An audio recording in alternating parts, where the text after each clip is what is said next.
السلام عليكم ورحمة الله وبركاته. بسم الله الرحمن الرحيم. الحمد لله الذي بنعمته وعزته تتم الصالحات وتنزل البركات.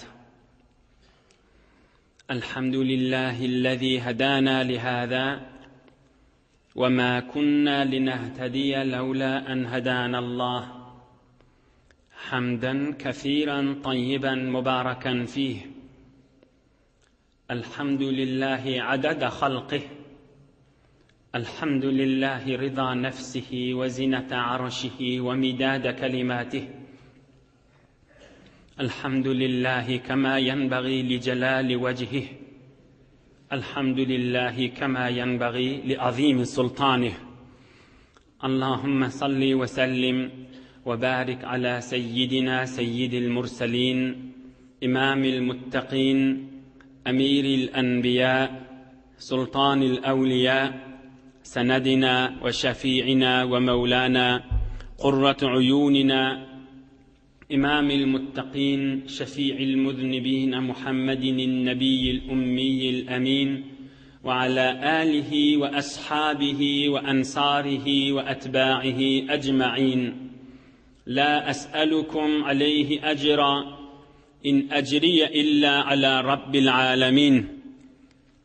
اللهم وفقني لبيان ما يحتاج الحاضرون إليه وما يصلح أحوالهم. إلهي أنت مقصودنا ورضاك مطلوبنا، فأعطنا كلنا محبتك ومعرفتك. Büyük Pek Allah Tebaraka ve Teala hemmenizin taat-ı ibadetlerinizi, salih amallarınızı, Huday için oturuşuklarınız ve muhabbetleriniz ve tamam duayı hayırlarınızı din yoluna, akıllan, fikirlen, küfülün zamanına, dünya yaşayışı, başagaylık küfülün zamanına, alıverdi beriver zamanın içinde vakt koyup da Hudayın, Peygamber'in sözlerini işterinip, Resulullah'ın mübarek yaşayışını işterinip, nisip edip gelip seni Huday izzetini de arttırsın inşallah. Allah Teala canınızı malınızı bereket versin, bererdem inşallah. Huday Teala yurdumuzu parahat etsin, vatanımız emniyet bolsun, ulamalarımız ve milletimizin ağzı verirliğine, parahatlıkta iman avraydan ayırmasın inşallah. Huday köklemek bilen inşallah bir gecede de heyvere ulukan Resulullah'ın yaşayışına, dünya boyunca tarihlerde sebit bolan dakik görünlerden, bu heyvere içinde ulukan almalı derslerden ma Peygamberimizin mübarek 57. yaşına geçen haftelerde geçti. Resulullah canın 10 sahabası birden şehit bolup, sonra 70 tane kari sahabası izinden şehit bolup, inni göreyliğin 57. yaşında Rabi'ul Evvel ayında bir ulukan vakıa oluptur. İnşallah hizmetine de yetirir.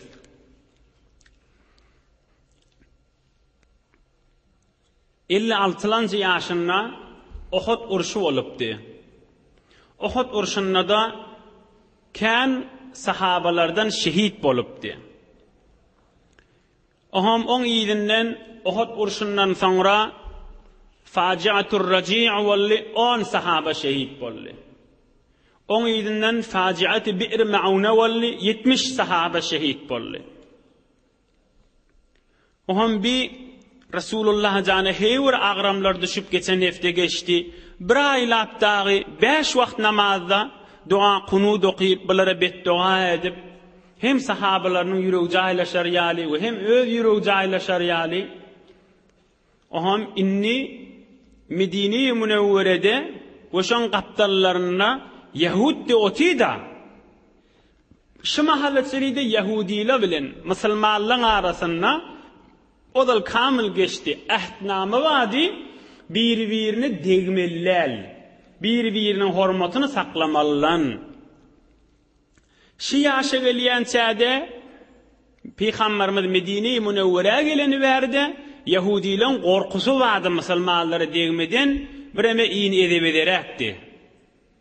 Ohan bir yağdaylar Yahudilere görüp, Yahudiler da öz yağlarının özü bireme kızıp Müslümanlara ve Resulullah'a bir edepçilik ve bir hormatçılık belki ceng meydana çıkmağa teyarlık görecek borçturlar. Bir faciatur raci' ve facia bi'r mauna Resulullah'ın kan sahabaları dünyadan geçenden sonra Yahudiler Mekke-i Mukarremen kafirler bilen Medine'nin Yahudiler ha Mekke-i Mukarremen kafirler bilen zol namı yazışıp adamı verişip haber alışıp Medine'nin şizire kutahileri var, şizire kemçilikleri var deyip hulasa haber verip duranmışlar. Şu yağdayda Peygamberimiz bir neçe sahabaları bilen Mescid-i Quban anırsında oturan Yahudilerin aralarına Beni Nazir diyen taifan arasına Hazreti Ebu Bekir Siddiq, Ömer Faruk, Ali Murtaza ve bir neçe az sahabalar bilen şol Yahudilerin aralarına var ya bir zadım maslahat nıkmadan çüreyim. هم فاستقبلوا النبي المصطفى صلى الله عليه وسلم بالبشاشة فقالوا نعم يا أبا القاسم حتى تطعم وترجع بحاجتك. هم Peygamberimiz olan hayatlarına giriptir Yahudiler. Ola da qav təvil alıptırlar Resulullah canı. Gelever deyip. Bolya maksadına verdi yetirer. Bolcak maslahat deyiptirler Resulullah canın maslahatlaşan vaadını. Hadir gel bir çay su iç nahari irinden gidarsın deyip Peygamberimizi bir uluqan divarın bir tamın kaptalına sahabeler bilen oturduptırlar. Aham ola tağa geçip ol Yahudiler öz aralarını gurrun ediptirler. İnnekum len tecidû er-racul ala misli hâzihil hâle. Hey deyiptir birbirine kafir Yahudiler. Bizire fırsat, bizire vakt, bizire yağday kok gelmez deyiptirler. Muhammed aleyhissalatu vesselam adacık sahabası bilen şimal öz hayatımızda du gelin birimiz uluqon degrimini alıp şun kellesinden oklap öldürüp din eyleyin da deyiptirler. Uluqon daş degrimen mamış iki katı bilen oklap kellesin mızırdadır. Oham nauzu billah kellesin mızırdadır. Yani az sahabanı esir edakana Mekke'ye gidip satar deyiptirler. Beyli bir mikirde, beyli bir hukkuda yaşan kadimden gezip veren Yahud milletin edecek işini. Ohamın öz aralarını basımlıktan maslahata salıptırlar. Degirmenine çeli, adamsına çeli teyyarlap, çıkıp oklamollon moluptırlar. Oham içinde ola korrab biri varmıştık olay deyiptir. La tef'alû. Wallahi la yuhdaranna bima hamamtum bih. Aymaniyinda maslahat değerliptir. Sonman hakikat Peygamberden biz bilyas deyiptir. Hey binahi li yağday oliye. Bulan edip durun maslahatını özüye. Biz bilyas ki işin hakikat Peygamberden deyiptir. Degirmen alıp yukarı çıkyansan Hudayan bana haber verir deyiptir. Wallahi la yukhbaranna bima hamamtum bih. Siz degirmen alıp çıkyansanız Huday bir Peygamberine haber verir hakim deyiptir. Ondan sonra bizim aramızda odul vaade vardı. Birbirini degmelledik. Bu vaade de bozulsa heyvre uluqan bir fitne bozukluk bolamasın. İzinli durup biliriz mayış vurun. Mene maslahat bilmeyen deyiptir.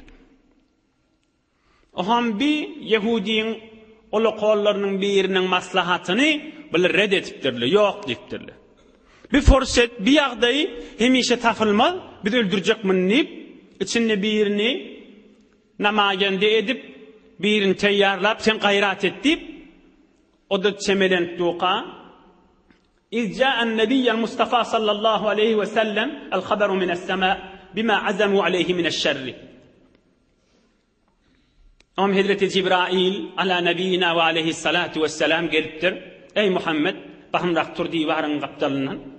Böyle olukon değirmen alıp sen kelleğin oklacak bolyalı diptir. Fenahada sallallahu aleyhi ve sellem ve antalaka bi suratin ilal medinetil münevvera.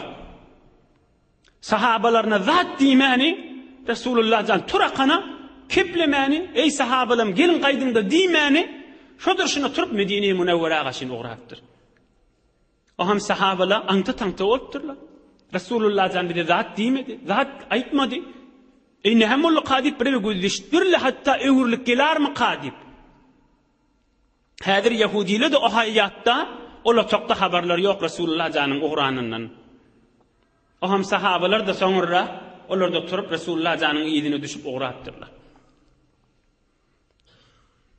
Peygamberimizin bir aydan sözü var da men iyidinin birimi uzoğrak Resulullah canın gurrun gelecek. Bundan geçsem ben hiç kızık dersi kalacak bir 3-4 dakika. Ey mümin Müslüman, Peygamberimizin bir aydan sözü var. Leysel a'ma men amiye basaruhu velakinnel a'ma men ta'ma basiratuhu. Ravahul Beyhaqi. Peygamberimiz aydıptır. Bir adam gözü batıl olanna gözü kör adama kör deymen diptir. Bir adam gözünü ellenmerse ol adama gözü yok deyip görmen diptir. Velakinnel a'ma men ta'ma basiratuhu. Kör adam kursağı kör olsa, kalbi kör olsa, hak görmeyen olsa, hak bilen batılın arasını sayılabilmeyen olsa, ak karasını sayılabilmeyen olsa, kör deyip şuna aydın deyiptir. Ne hilli yanka adama gözü var diyecek. Özleri aydı otuyla, eyşi peygamber adam, şimdi peygamberden biz biliyez, daş alıp yok ortana çıkayançak, Huday bana haber verir diye otuyla, yine şiyakdaylar pikredi otuyla. Ey Huday saklasın deyip oturmadan başa çare yok diyemay. Adamın peyli ağzmasın deyip oturmadan başa çare yok diyemay. Ne hilli şizir yakdaylarda bulya deyip, Subhanallah deyip oturmasan başa çare yok diyemay. Beyli adam hakkı bilip durup, beyli adam hakkın nemediğini bilip durup, Allah Teala'nın kelamının iyinişini görüp duğla, Resulullah'ın hak peygamberdiğini görüp duğla, yine şizire fikirler ediyortuyla. Açıqraq misalın aydayın kendisine duracak değil yani. Kulağa alsan, bir adam şu mahal yaktığın içine, gözün yımsa ne olur? Darık ya, basmırak gözün açsas geliyor. Yaktığını öğretiyor ya. Bir belli yağdayı. Ya adam yaktığın içinde otuya, barkat bolsa, karanlık olsa, darık ya adam.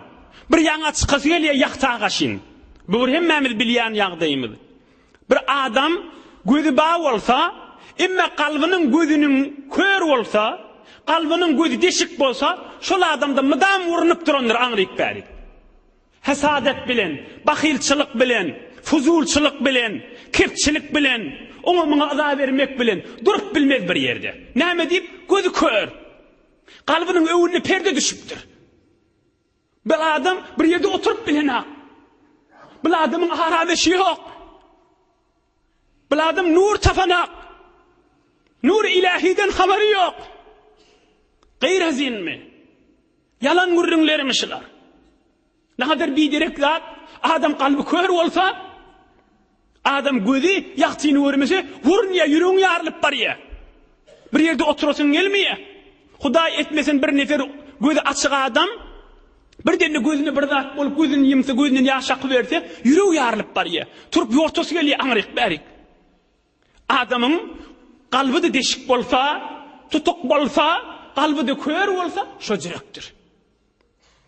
Ondan sonra Huday'dan dilemeli, Huday'a men kursağım açık olsun. Men kalbim kör olmasın. Men hakkı görüp durayım. Hakkı hak bileyin ve batılı batıl bileyin. Vah Resulullah canın duası da Allahümme erinel hakka hakkan verzukna ittiba'ahu ve erinel batile batilen verzukna ictinabahu. Hudaya men hakkı hak görüp şun iyidine düşeyin, batılı batıl görüp şundan çekineyin yani işte. İne bilen gözünün körlüğü, kalbinin körlüğü. şu ýagdaýa düşjek boldylar. Ondan soňramda ey Resulullah janyň nahat gaýgysy känmiş. Nahat gussasy kän. Nahat dünýäň narahatlary we azizin üstüne känmiş. Uhud urşundan bir ýyl geçen hakka häzir. Muharrem, Safar, Rabiul Awwal. 90-80 sahabat şehit bolandan bir ay geçen hakka häzir. Bir ay geçen hakka häzir. Biz deýrent berşimiz ýerde Resulullah janyň ýaşap berşi ýerde. Hulasa Yahudiler Resulullah'ı öldürecek bolup degirmeni oklajak boldylar. Hudaý da habar berdi. Bilen kalplarının körlügünden boldy. Hudaý saklasın kalbi körlükden. Emma geleyliň Resulullah janyň ýaşaýyşynyň görrüňine. Geçesi mägelen hak içinde häzir durmaly dersler ba, heyf wagtym ijad etmeýär bu ýagdaýa. وشاع خبر مكر اليهود في المدينة المنورة. Bugün Medine'de Müslümanların arasında yayraptır.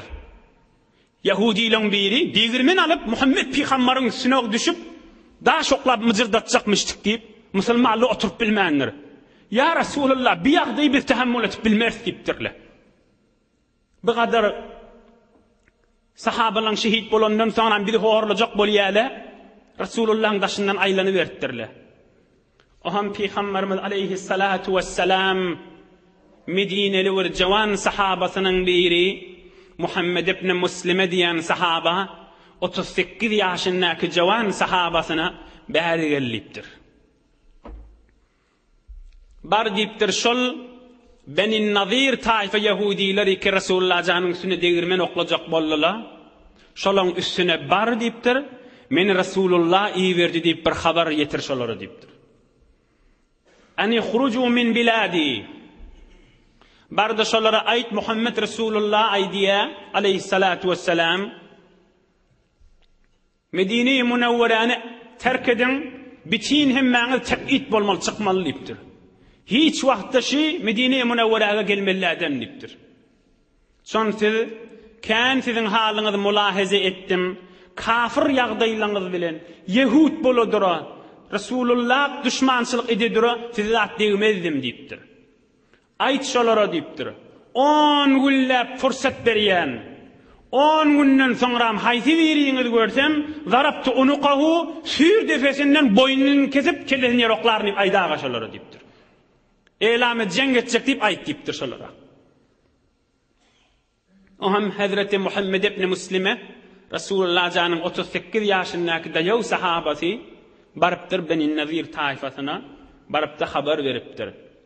Men Resulullah'ı verdi aleyhissalatu vesselam 10 gün size wagt berýär bu kulli iştadan çykyp gitmeliler deyipdir. Äpbermeli ýurduňyz deyipdir. Al Haybara gidersiňiz, Şam'a gidersiňiz, ýerek ýok bolsaňyz şoňa ýok boluň. 10 günden soňra görsem onna jeng meýdanyna şeň teýýarlanyň diýip aýdypdyr. Olar teýýarlanyp gün sanap teýýarlanyp duranmışlar. Emma wagt geçmäke, 2 gün geçmäke Medine-i Munawwarada bitin munafyklaryň başy ol näçe habar gurrun geçenler kim? İbn Selul. Ol munafyk oğrynça adamy bertdir Yahudilere. Anisbutu ve temennaw. Näme çykmamy diýipdir? Galyň ýurduňyzda diýipdir. Näme Muhammed çykyn diýende çykjak bolýaňyzmy diýipdir. Aleyhissalatu vesselam. Näme çykmalymy diýipdir? Daýawdyryň diýipdir. Meger men ölümmi diýipdir. Beýdip şeýdip 2000 nefer aýy şürerin diýipdir. Şu aýdyp duran şu mahal türkmençe kepläp durallam 28-nji para Sure-i Haşr şoň aýalarynyň da manasy haşy. Men o ayetlary okuyup, Kur'an okuyup, manasyny aýtsam uzağa gitjek. İnşallah işte teberrüken birje ayetynyň terjemesini aýdaryn. Sure-i Haşr, Sure-i Beni Nazir de diýeli. Ýöri teşgürrünşa. Hatta şu urrunga wada munafyk aýdypdyr. La in ukhrijtum lanakhrujanna ma'akum wa la nuti'u fiikum ahadan abadan ayet haş. Näme çykbam oturun diýipdir. Men bararyn kömekleşerin diýipdir. 2000 neferim ma diptir. Ahyrına çeli diptir, qırılşarla diptir. Söz çıkarmars Medine'den diptir. Yankı münafık şey diptir. Hayzy münafık her jymgyda milletin arasynda ýokary galyp Muhammed Hudaýyň iý beren adamsydyr. Bir dermandyr gadryny bilewerin dip yalandan türk ýygyrýan adam ha. Her jymgyda türk ýygyrýanmyşdykda. Musulmanlyda sinden tutup otursan neji sana gelişen akşı ýagdy diýerlerinde innemäni beýle bir gaýda, beýle bir jesur, beýle bir tersi adammışda, münafıkmışda. O ham bir Yahudiler dogry aýtýar dipdir. Näme çıkmamy dipdir. Bir münafıkda bir de kömekleşjek bolsa, 2000 nefer adamsy baý bolsa, olar da Rasulullah jana adam iýerdirler. Inna lan narima darana fasna ma badalak. Rasulullah jan sahabalar bilen otiqa bir adam gelipdir, Yahudilerin tarafından biz çıkmayat halanjany edip aýtýarly dipdir. Ve kabbara Rasulullah sallallahu aleyhi ve sellem ve qal harabat yahud. Oho Allahu ekber dipdir Rasulullah jan. Yahud jeňe teýýarlandy dipdir. Sahabalar teýýarlanan dipdir. Goşuňyz tekmilleň dipdir. Bayragy perçemide Hazreti Ali Murtaza radıyallahu anh'a berip bütün goşun teýýarlap ýörüň Beni Nazire gaşyn jeň meýdana gideýin dipdir Rasulullah jan. Haçan 10 günden soňra 10 güne çeli çykmandyrlar, fursatda beripdir. Çıkmadılar, Resulullah'dan koşun bilen bile uğrattır. Ol münafık, ola öýünden gymyllanmalyr. Şolay diýen görüňimde Qur'an-ı Kerimde baha. Ol münafık öýünden gymyllanmalyr, bir nefer barın kömekçi de bolun diýmändir. Şeytana meňdeş adam, mydam adamy gyzdyryp, biýabry boljak bolanda hoşlaşyp da gitýändir. Adam etberip gitýändir. Mene hemme kişi ilginiň içinde görüp durandyr. Berde sana kömekleşýär, haçan biýabry boljak bolsaň golaýynda ýokdur. Hiç çykmandyrlar. Gymyllamandyrlar. Rasulullah janna goşuny bilen baryp, ikindi namaz wagtynda ýanky Yahudileň daşyny alypdyr, olaňda heýwiri qaýym qal'asy barmyşdy. Beter qaýym galasy barmyşdy. Iýbiçkileri, teçhizat jengisi beter kamylmyşdy. Şulay diýen gurrunymda Qur'an-ı Kerimde bar. Aham Resulullah jan ikinliğini okuyup, akşam okuyup, yatsı okuyup, 15 gece unnil şonu muhasere oturttur. Aham ve elqallahu ta'ala fi kulubihim er-ruba. Hudaý Taala Yahudilerin yüreklerini korku oklap, olar oturan yerlerini titrep, namit bolup, qiyğırıpdırlar, jarçylaryny qiyğırdypdyrlar. يلتمسون منه أن يؤمنهم حتى يخرجوا من ديارهم. Bizim canımıza değmesin deyipdirler Yahudiler. Biz bir kulli çıkıp gitmene razı deyipdirler. Bizi öldürmese bolya deyipdirler. Resulullah can aydıpdır, bolya deyipdir. Çıkın deyipdir. Ukhrucu minha ve lekum dima'ukum ve ma hamalatil ibil illa'l halqah faradu bizalika. Öz canınıza degecekler deyipdir. Näçe diýe ýükläp bilen malyňyz bolsa äkidi beriň deyipdir. Diýen ýükläp biljek zadyňyz bolsa äkidi beriň deyipdir. Gaz penjarasyna çyly äkitjek bolsaňyz äkidin. Olar da bolýa diýip öýlerini ýykyp gaz penjaralaryny çy alyp 600 diýe bolup zatlaryny ýükläp Medine-i Munawwara'dan zelil bolup, hor bolup, dünýä ahiretlerine betbaht bolup bir iki sanjagy musulmanlykda bolup galypdyr, başgasy çykyp gidipdir. Am çıkıp barya qala ve ma'ahum ad-dufuf wal-qiyan ya'zifna min khalfihim hatta la yashmata bihimul muslimun. Çıkıp barya qalada aýdym okuyan, oyun çıkaryan denanylaryny sefin iň ahyryna goýup, dümmek wurduryp, tüýtük çaldyryp, oyun çıkardyp, aýdym okudyp gidipdirler. Hamany bir narahat däl, musulmanlar hoş bolamasyn diýip Medineden şey diýip çykyp gidipdirler. Hudaý Taala şol barada bir sure beripdir.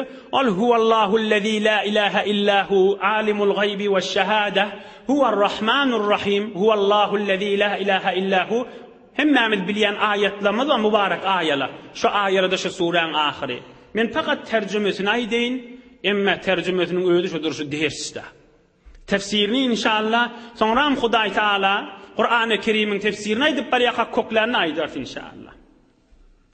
أعوذ بالله من الشيطان الرجيم. هو الذي أخرج الذين كفروا من أهل الكتاب من ديارهم لأول الحشر. قوق لازم الله تعالى كلامش خداي diye men Hudaý çıkardım şu Yahudiler awwalin bar özlerinin yerlerinden we hayatlarından. Huvellezî ahraca. Men Hudaý çıkaryanşlar diýipdir. Yani men hükmüm menen çıkartdı diýdi. İdi.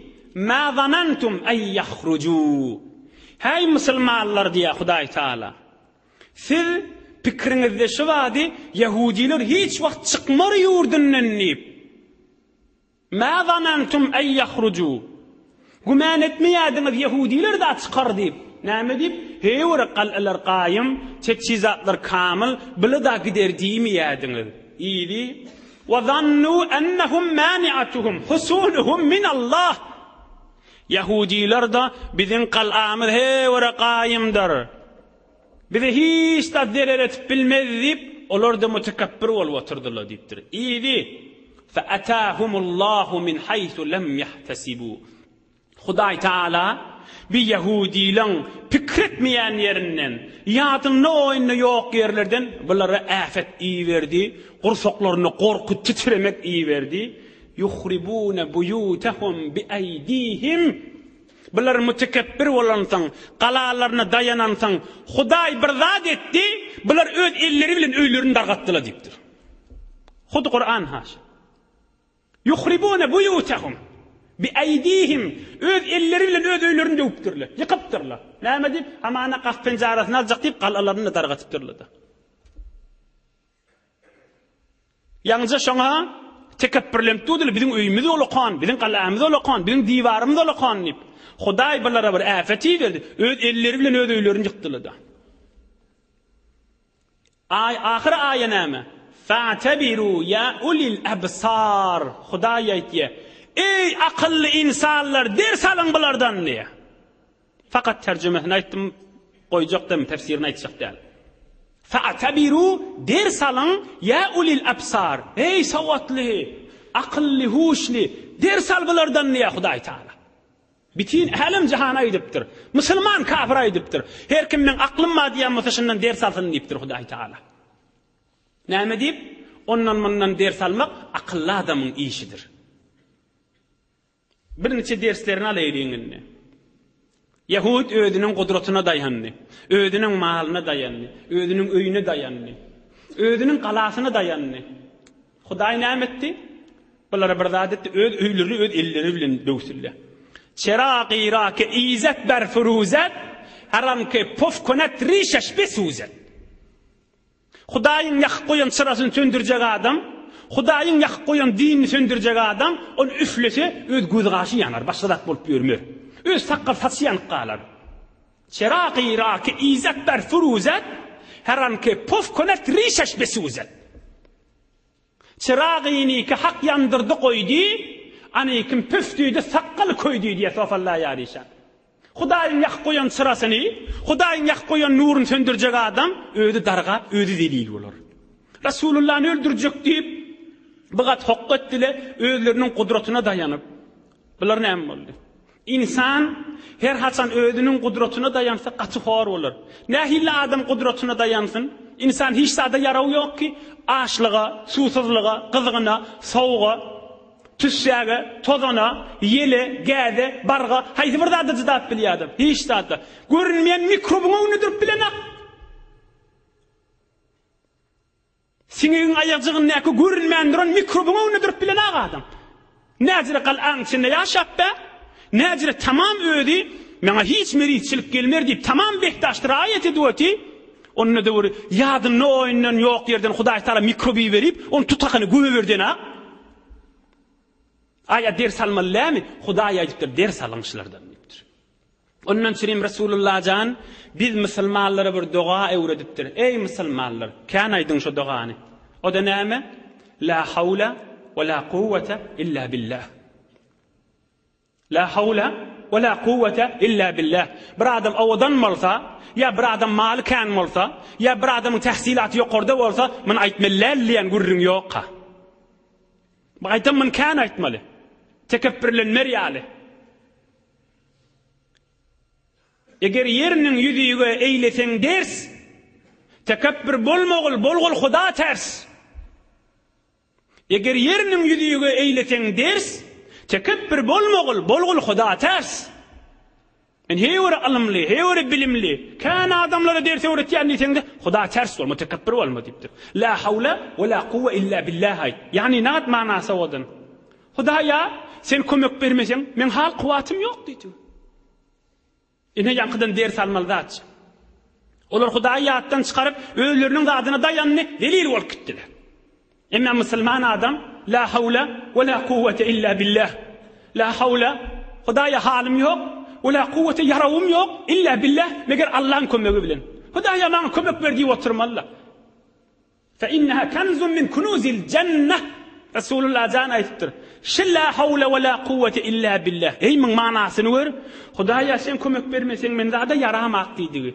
Şunu bir adam ihlas bilen aýtsa, jennetiň içinde basyrly ýatyrylan gençliň birini aldy diýipdir. Muhjok berilip duran Resulullah janyň öwrüden genjinden haýyrlanan adamlardan çürüm. Geleýin Resulullah janyň mübarek gurrungyň ýerine.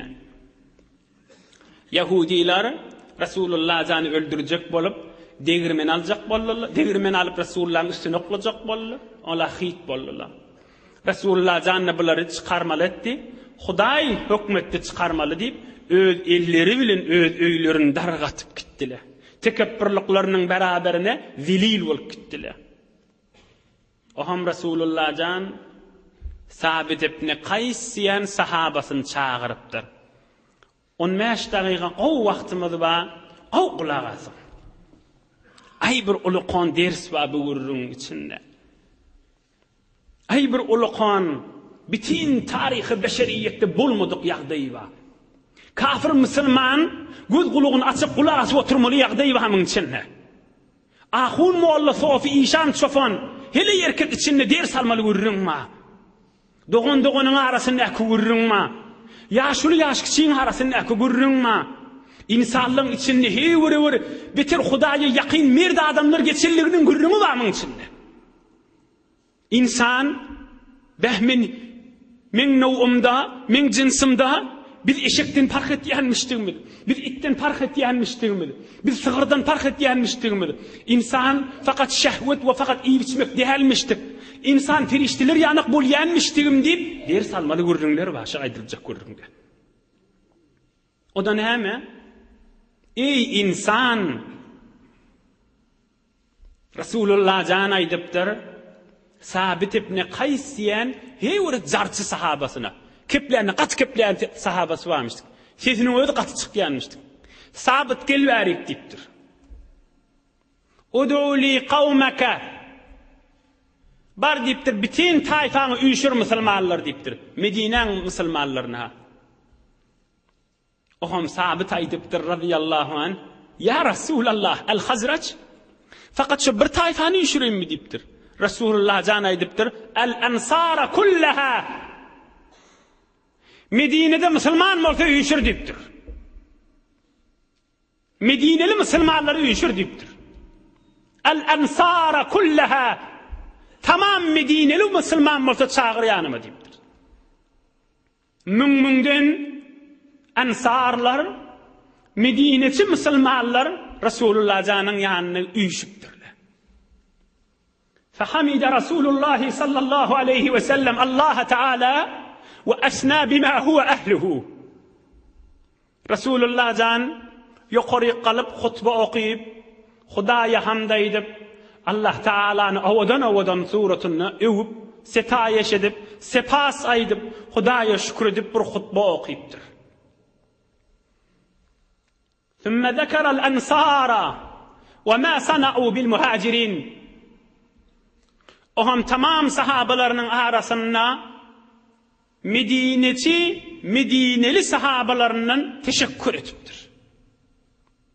Siz kan zahmet çekdiniz deyipdir. Maňa kan arkawalyňyz deyipdir. Mekke'den göçüp gelen puli ýok, egin maşy ýok, öýü ýok, haýýady ýok, hili ýoglaňyş ýok sahabalama jaý berdiňiz deyipdir. Kucak açıp oturdunuz deyipdir. Heleyi yoğu heleyi verdiniz, öy yoğu öy verdiniz. Olar qaw geçenler ekrançılıkların nağdı deňmeleşdiniz deyipdir. Onu bilmeýänçikde bolýan däldirin, heýwre kadryňyz bilýänlerin deyipdir. Ay näme Hudaý üçin beripsiňiz da, Hudaýdan ejrini elersiňiz da diýip o jere getmeýändir. Kadr bilmeýän peýgamber däl biziň aziz peýgamberimiz. Heýwre kadr bilýän we bizleri de kadr bilmeýän ders berýär. Hudaý üçin berdiňiz da näme diýmändir? Teşekkür edýän deyipdir. İýdi. İn ahbabtum qasamtu beynakum ve beynel muhacirin. Ey Medineli sahabalarım, size bir geňeşim ma diýipdir. Mekke'den gelenlerde ha, Medineli sahabaları. Yahudilerden galan mal ve yer yurtları Hudaý maňa berdi diýipdir. Kur'an-ı Kerim'de başwurun. İnni şu galan maly Hudaý ihtiýaryn maňa berdi diýipdir. Size geňeşik bolýan iki maslahat bar diýipdir. Eger siz isteseňiz şol mallary siz bilen Mekke'den gelen sahabalarymyň arasyny deň böleýin. Mekke'den gelen sahabalar menen böleşiň. Ýöne Mekke'den gelen sahabalar öňkü oturan siziň hayatlaryňyzda otursunlar diýipdir. Bula bir maslahat. Yani sahabalar öňkü oturan ýerine otursun siziň hayatyňyzda. Yahudilerden galan maly siz iki böleşäň diýipdir. Yo men etmeseňiz de diýipdir. Maslahat bilmeseňiz ikinji maslahat aýdaýyn diýipdir. Sahabalary öýüňizden çykaryň, inni bilen ýurduny oturasyn diýipdir. Inhe, ya şonu böleşiň, öňkü oturan ýerine otursun. Ýoksa da sahabalar siziň hayatyňyzdan Mekke'den gelenler çykyp gaýsyn, Yahudilerin jaýyna oturasyn diýipdir. Hazreti Sa'd ibn Muaz näme diýse gowy? 35 ýaşyndaky sahaba näme diýse gowy? Medineli jawan sahaba näme diýse gowy? Rasulullah nähili begendirse gowy? Ey min edebini wer. Min jogabyny wer. Kafir ulaq asmaly bu werriňe musulman dursun. Kafir ders almaly, ey insandan bizire ebermerde adamları varmışdyk diýip. Perişte sıfat adamları varmışdyk diýip. Hazreti Sa'd ibn Muaz näme diýipdir? Ya Resulallah, bel naqsimu beynel muhacirin ve yekunun fi durina. Ya Resulallah, maslahat bilsen yankı iki maslahattan biz kabul etmeýäsipdir. Koy Mekke'den gelildi, bizim hayatımızda otursun deyipdir. Yönü bir Yahudilerden galanın hemmesini Mekkelilere veren bize gerek değerliktir. Subhanallah, la havle ve la kuvvete illa billah. Şolun hemmesini Mekke'den gelilere berdi deyipdir. Bize zat verme deyipdir. Koy ön oturan yerlerinin bizim hayatımızda da otursunlar deyipdir. Ey näzire adamlar bula. Adam başyna ýylanýar. Ey bilir näzire adamlar. Ýöne näzire adamlar diýip daňa ýança öwürläp oturuverme. Adam bir zamanla atçasyny ýenjip oturup pullançyr. Enesini ýenjip oturup pullançyr. Doğanny agladyp oturup pullançyr. Äpber kitmeli dünýeden çyryp. Bir wafa porsu dünýeden çyryp. Doğanny bıçak çenavati, tüfeň çenavati pullançyr. Bu adamlar nähil adam. Hazreti Sa'd ibn Muaz radıyallahu anh diýipdir, ya Resulallah diýipdir. Bizire maslahat dä diýipdir. Goý öňkü oturan ýerlerine otursunlar diýipdir. Olaň hemmesini Mekke'den gelenlere bera diýipdir. Inni o näçimiň Medineli sahabalara kulak asyp durarlar. Ola näme diýdi kam? Faqalatil ansar radina ve sellemna ya Resulallah. Hemmesi gıygırşıptırlar. Biz razi, acab qow hüküm, biz teslim ya Resulullah, baş üstüne şu hüküm deyiptirler. Bir de itiraz etmenler de. Razina ve sellemna ya Resulallah, baş üstüne deyiptir. Biz şu hükmü qow razi bolyas deyiptir. Qoy şolon hemmesi Mekke'den gelenlenki bolsun ve öňkü oturan bizim hayatımızda da otursunlar, çıkmasınlar deyiptir. Biz bilen öwrenişdik deyiptir. Bu çıkaracak değil deyiptir. Radina ve sellemna ya Resulallah. Ey tarih-i beşeriyet Şu yağdayı okuyup gördüm kam. Yani şuna mengeş tarihi beşerde geçtim kam. Ay geçen nedir? Beşer görün nedir bitire yağdayı? Hedreti adamdan ta kıyamata seli görünlü değildir, görüp duyurmez bir yağdayılar. Resulullah canın onlardan edip teşekkür etişini görsen ay. Havluk mancak, önçek bölmeke, bölme vurun ağzamaka, siz kendi rahmet çektiniz, sizden teşekkür ediyornip, öğüdünü küçeltiyen yalı olup, tamam pespelçilik bilin edip hutba okuyuşunu, sizce pespel adam, beşer gördü mü kam tarihte, görün neldir? Mutmain olun görün neldir? Dersal ey insan, pespelçiliğini görsen ay, öğünün içinde adam baş kolunda ne kadar tekepirlenecek bolya. 3-4 neferin üstünden özleyenine, bir kargerlerin üstünden özleyenine burnu yerlenecek bolya adam. Kargerlerin üstünden özleyecek. Şolara azap verecek bolup, kat kebilecek bolup. Bütün insaniyetin üstünden özleyecekti. Pespelçilik bilen genişlik duruşunu özledi. Ya sahabalarım, neme maslahat bilýäňiz diýweti, o da kime? Sahabalarının ıgtirat etmeyeceğini biliyor, baş üstüne diyeceklerini biliyor, zahallarını meripti ol Resulullah'ın evine. Mal neme? Onu da şolara hormat koyup genişweti. Çağır hemmelerini hep, bir ne kadar azizmiştik Resulullah can. Bir ne kadar azizmiştik. Bir ne kadar insanmıştık. Bu neme ularsan ular vermedi. Kodamin sohan guyemet ki valatari zançı men guyemet diye Hazreti Sa'diye de men neme diye iniptir ya Resulullah neme istem sen ondan qawki ediptir. O da şol qiyinçılıklığın içinde, şol musibetliğin içinde, şol azalığın eteğinde. Ondan sonra amdol Medineli sahabaları olun edebini asman yıldız angalandır bulan edeplerine. چو انعام کردی مشو خود پرست که من سرورم دیگران زیر دست. ای صدقه وریان آدم قلاق است. چو انعام کردی مشو خود پرست که من سرورم دیگران زیر دست. Mal sadaka verdim. Havada men server da siz pes saat diyama diptir. Onlar sadaka veripdi. Yaxşılık edipdi. Ödünü küçeltipdi. İyili Kerem Han'dam sireti serveran galet goftem ahlak peygamberan. Berekallah Hazreti Sa'di aleyhirrahme. Huday ruhun şad etsin sen. Kerem Han'dam sireti serveran galet goftem ahlak peygamberan. Sahilik, qawluk, doğuncuğun dadına yetişmek, garip doğunun dadına yetişmek, bu husus ilk güllerde, Ramazan aylarda, bu her bir yağdaylarda olsun. Kerem Han'dam sireti serveran, galet goftem ahlak peygamberan. Sahilik, qawluk, qawa adamların işi. Hayt yanlıştım deyiptir, peygamberlerin işi deyiptir. Galet goftem, qawa adamların işi, baş adamların işi değil, ahlak peygamberan, peygamberlerin ahlakı deyiptir. Bular şoň için demişdik. 3 daqiqa wagt bar ýene-de. Ey bilen bahilçilikleri ýerek gitdi. Bulu o dogollaryna bahilçilik edenek, şu mahalleçiliği gelip bizim üýümizde oturduňyz, bollu da hemni diýip dagy, bilen içi garalyklary ýok. Bilen hasadetleri ýerde kam. Bilen bahilçilikleri ýerde kam. Bilen malyň üstüne kine kuduretli bolýarlar ýerek gitdi kam. Bulu biri-biriniň üstüne ölüşip barýarlykları ýerek gitdi kam. Şulan içinde de qaharjan adam badır ahim.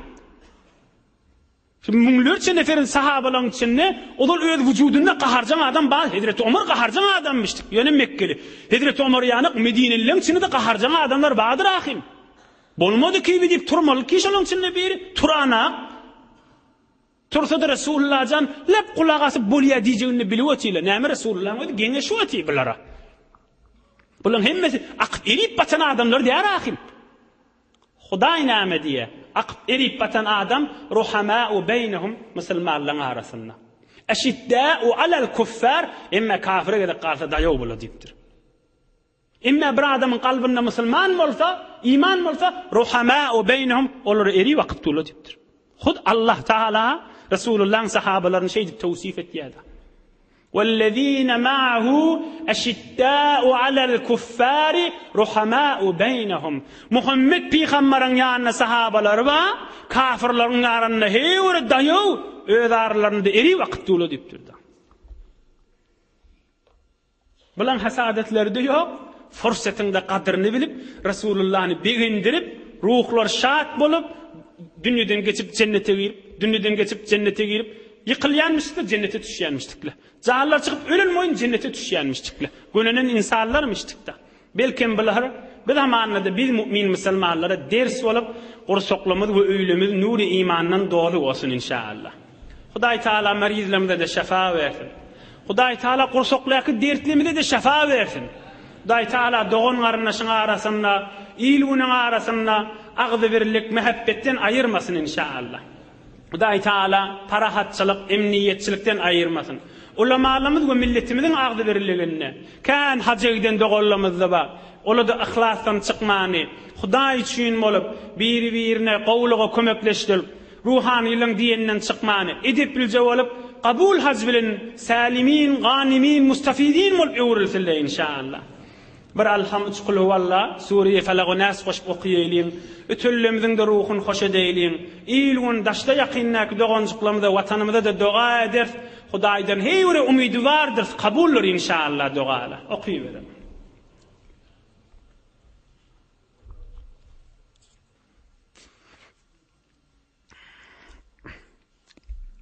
İnşallah sağlık bilen qurbanlıkta nasip eder.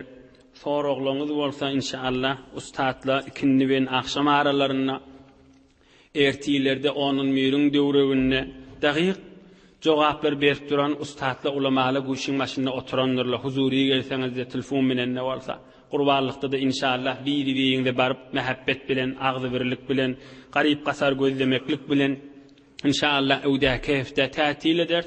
Ana keyfte cemğuvun bilkan xanavada wal qatnashiyat baryan yerlimiz wal yadib o heftede de tatil etsek 2 haftam tatil edip sonrasından inşallah yine Resulullah canın qalan yaşlarından beyik pak subhanu quddus Allah Taala'nın köklemewen izin yine alıp gidersin inşallah.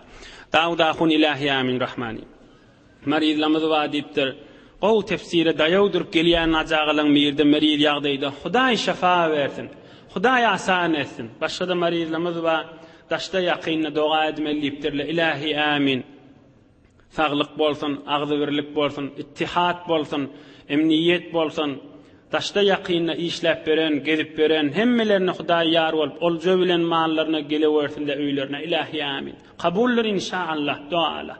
Ya mucibed da'avat. Leyalin aşırın içinde düz. 10 gece teberrük deyiptir evvelki 10 gün qurbanlıktan önce. Kabuller inşallah duala. Amin can Huday bir rahmetke ya erhamer rahimin. Maşallah. Subhanallah. Rabbil izzati amma yasifun. Selamun aleyhi ve sellem. Velhamdülillah.